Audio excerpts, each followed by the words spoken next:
नमस्कार, चंडीगढ़ से आपका स्वागत है। मैं हूं भानुप्रिया। आइए सबसे पहले नजर डालते हैं कुछ अहम खबरों पर।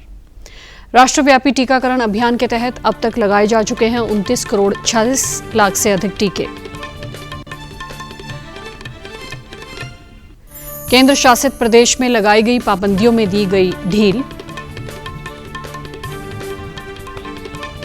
और हरियाणा के मुख्यमंत्री ने नए कृषि कानूनों के बारे में सभी किसानों को तथ्यात्मक जानकारी देने पर दिया बल। अब समाचार विस्तार से। देश में पिछले 24 घंटों के दौरान 54,24,000 कोविड टीके लगाए गए। राष्ट्रव्यापी टीकाकरण अभियान के तहत अब तक 29 करोड़ 46 लाख से अधिक टीकों की खुराक दी जा चुकी है। स्वास्थ्य मंत्रालय ने कहा है कि कल 50,848 नए मामले सामने आए हैं। सक्रिय मरीजों की संख्या घटकर 6,43,194 रह गई है, जो पिछले 82 दिनों में सबसे कम है। कल 68,017 मरीज ठीक हुए। अब कुल स्वस्थ होने वालों की संख्या 2,89,94,000 से अधिक हो गई है। लगातार 41वें दिन रोजाना स्वस्थ होने वालों की संख्या नए मामलों से ज्यादा है। स्वस्थ होने की दर बढ़कर 96.56% हो गई है। संक्रमण की साप्ताहिक दर भी लगातार 5% से नीचे बनी हुई है और वर्तमान में ये 3.12% है। दैनिक संक्रमण दर भी 2.67% है। कोविड जांच में काफी वृद्धि हुई है और अब तक 39 करोड़ 59 लाख से अधिक जांच की जा चुकी है। चंडीगढ़ में भी टीकाकरण तेजी से चल रहा है। कल 73 स्थानों पर टीके लगाए गए। कुल 7,398 लोगों को वैक्सीन दी गई। अब तक केंद्र शासित प्रदेश में वैक्सीन की कुल 4,67,343 डोज लोगों को दी जा चुकी है। टीका लगवाने वालों ने डीडी न्यूज चंडीगढ़ से बातचीत करते हुए अपने अनुभव साझा किए। सभी आके लगाओ ताकि सब सेफ रह सके। आप भी सेफ रहो, आपका परिवार भी सेफ रहे। चंडीगढ़ में बीमारी के नए मामलों में बहुत कमी आई है। कल शहर में कोविड-19 के केवल 22 नए मामले सामने आए और 56 ठीक हुए। इस समय शहर में इस बीमारी से 278 व्यक्ति पीड़ित हैं। मोहाली में कल 29 नए मामले दर्ज हुए और 2 व्यक्तियों की मृत्यु हो गई। पंचकुला में केवल 4 नए मामले सामने आए, जबकि 1 व्यक्ति की मृत्यु हुई। केंद्र शासित प्रदेश में कोरोना वायरस के नए मामलों की संख्या कम होने से यूटी प्रशासन ने बीमारी के कारण लगाई गई पाबंदियों से राहत दी है। अब शहर में बाजार प्रातः 10 बजे से रात 8 बजे तक खुलेंगे, जबकि रेस्टोरेंट और बार भी 50% क्षमता के साथ सुबह 10 बजे से रात 10:30 बजे तक खुले रहेंगे। पंजाब के राज्यपाल और केंद्र शासित प्रदेश चंडीगढ़ के प्रशासक वीपी सिंह बदनौर के नेतृत्व में कोरोना प्रबंधों की समीक्षा बैठक के दौरान इसके साथ साथ शादी, संस्कार और सामाजिक एकत्रता में भी 50 व्यक्तियों के शामिल होने को मंजूरी दी गई है। चंडीगढ़ में खेल परिसर भी कोरोना सावधानियों की पालना करते हुए सदस्यों के लिए खोले जाएंगे। सुखना झील पर 50% की क्षमता से बोटिंग शुरू करने का फैसला भी लिया गया है।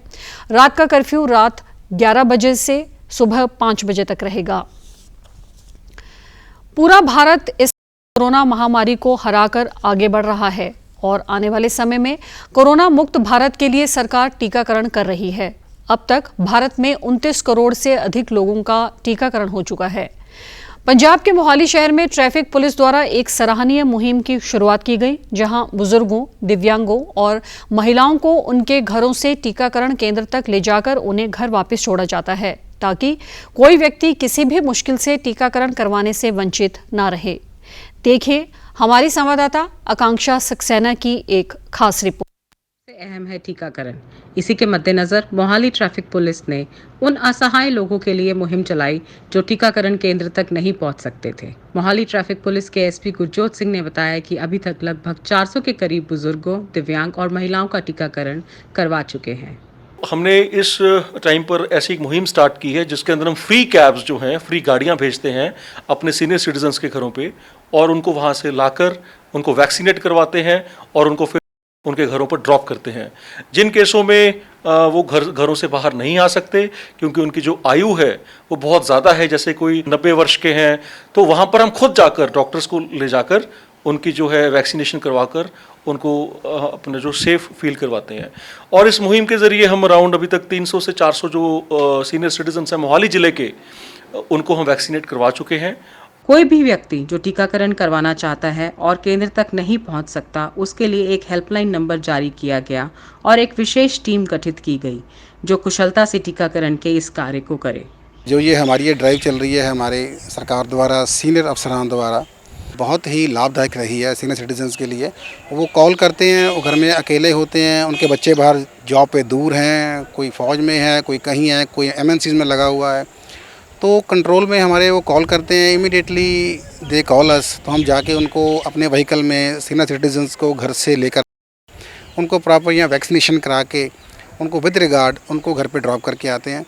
और जिन सीनियर सिटीजन्स को हुई भी है vaccination, they are quite happy और उनको इतनी अच्छी फैसिलिटी ये जो सरकार द्वारा हमारे अफसरान द्वारा शुरू की गई है, ये वो लोग काफ़ी खुश हैं।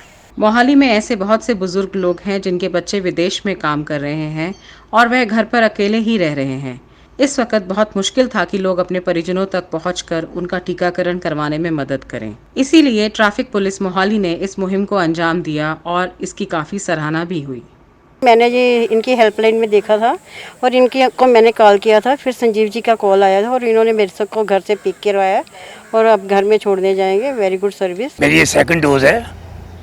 इन्होंने बहुत अच्छी सर्विस दी है पंजाब पुलिस वाले ने, स्पेशली मोहाली वाले ने। मैं कहना one of the best service in the whole I think India. मेरे घर आए, फोन किया, उन्होंने टाइम दिता मैनू ते बकायदा उन्होंने लेके आए ने। मैं अकेली जा नहीं सकती थी, तो फिर इंस्पेक्टर संजीव कुमार जी से बात हुई तो वो फिर कैब लेकर आए थे, तो फिर वो मुझे यहाँ से आकर ले गए। तो वहाँ फिर जाके मेरी वैक्सीनेशन हुई, कैब में ही बैठी रही। वहाँ डॉक्टर आए थे, वैक्सीनेशन करवा के फिर उन्होंने मुझे यहाँ घर छोड़ा था। बहुत अच्छा काम कर रहे हैं ये लोग, ऐसे लोगों को हेल्प कर रहे हैं, बहुत अच्छा लगता है।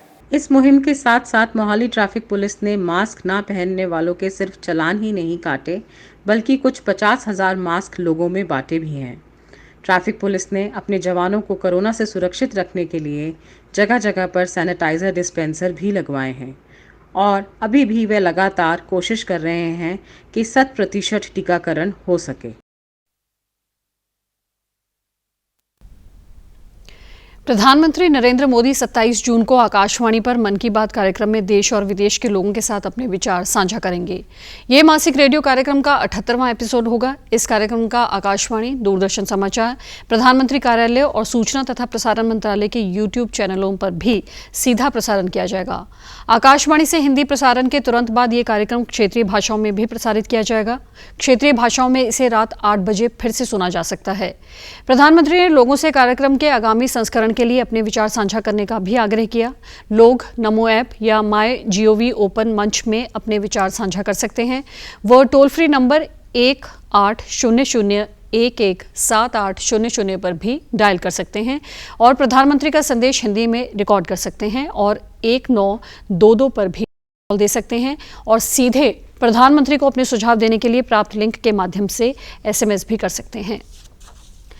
हरियाणा के मुख्यमंत्री मनोहर लाल ने कहा है कि कृषि कानूनों के बारे में तथ्यात्मक जानकारी रखने वाले 30-40 किसानों का एक समूह गठित किया जाना चाहिए, जो गांव-गांव जाकर अन्य किसानों को कृषि कानूनों के फायदे और उनकी बारीकियों से अवगत करवा सके। चंडीगढ़ में किसान संगठनों के प्रतिनिधियों से बातचीत करते हुए उन्होंने कहा कि कृषि कानूनों के विरुद्ध आंदोलन करने के बजाय किसानों को इन कानूनों के लाभ के बारे में अच्छी तरह से जानकारी आवश्यक होनी चाहिए ताकि किसान गुमराह न हो सकें। भारतीय किसान यूनियन के प्रदेशाध्यक्ष गुणी प्रकाश ने कहा है कि जब से नए कृषि कानून आए हैं, असली किसान इन कानूनों के पक्ष में हैं और ये 3 कानून निश्चित रूप से कृषि क्षेत्र में एक बड़ा सुधार साबित होंगे।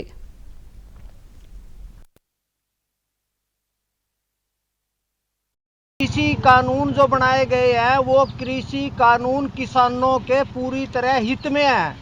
उसमें जो ये काला सफेद जो कह रहे हैं उसमें किसानों के खिलाफ कोई भी एक भी बात नहीं है। किसान को मंडी मिलेगी, बाजार मिलेगा, मंडी के साथ साथ किसान को ऑप्शन होगी कि वो किसी भी बाजार में जाके बेच सके। किसान प्रतिनिधि मंडल ने इस रबी सीजन के दौरान फसलों की सीधी अदायगी किसानों के खाते में जमा करने के लिए सरकार का धन्यवाद करते हुए कहा कि ये पहला मौका है जब उन्हें बेची गई फसल के पैसे लेने के लिए महीनों इंतजार नहीं करना पड़ा। किसानों ने कहा कि नए कानून लागू होने से किसानों को देश में कहीं भी अपनी फसल बेचने के लिए आज़ादी मिलेगी और एमएसपी तथा मंडी प्रणाली को भी कोई नुकसान नहीं होगा। कोरोना वायरस खतरा अभी टला नहीं है, इसलिए सभी से निवेदन है कि बाहर जाने के समय मास्क जरूर पहनें, सामाजिक दूरी बनाए रखें, बार बार अपने हाथ साबुन से धोएं और सैनिटाइजर का इस्तेमाल करें। महामारी कोविड-19 जिसका कहर संपूर्ण मानव जाति को अपनी आगोश में ले चुका है। टीका या दवाई उपलब्ध होने तक महामारी के खिलाफ मानवता की जंग जारी है। ऐसे में सबसे जरूरी है सावधानी और बचाव। फेस मास्क कोरोना से रोकथाम का सबसे प्रभावी उपाय साबित हुआ है।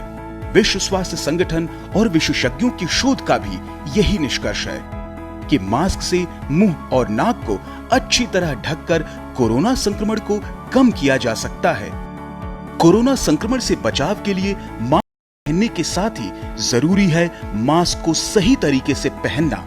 बहुत से लोग मास्क से नाक और मुंह को सही तरीके से नहीं ढकते हैं, जिससे संक्रमण का खतरा बना रहता है। बिना मास्क या फेस कवर के घर से बाहर निकलने की अभी कल्पना करना भी सही नहीं है। जुड़िए डीडी न्यूज की खास मुहिम मास्क अप इंडिया के साथ। मास्क पहने। और आप हमारे समाचार YouTube channel DD News Chandigarh, Facebook DD News Chandigarh और Twitter handle DD News CHD पर भी देख सकते हैं। इसी के साथ चंडीगढ़ से समाचारों का सिलसिला समाप्त होता है और अब मैं स्टूडियो से बाहर जा रही हूं तो मैं अपना मास्क पहन रही हूं। आप भी घर से बाहर जाएं तो मास्क जरूर पहनें। नमस्कार।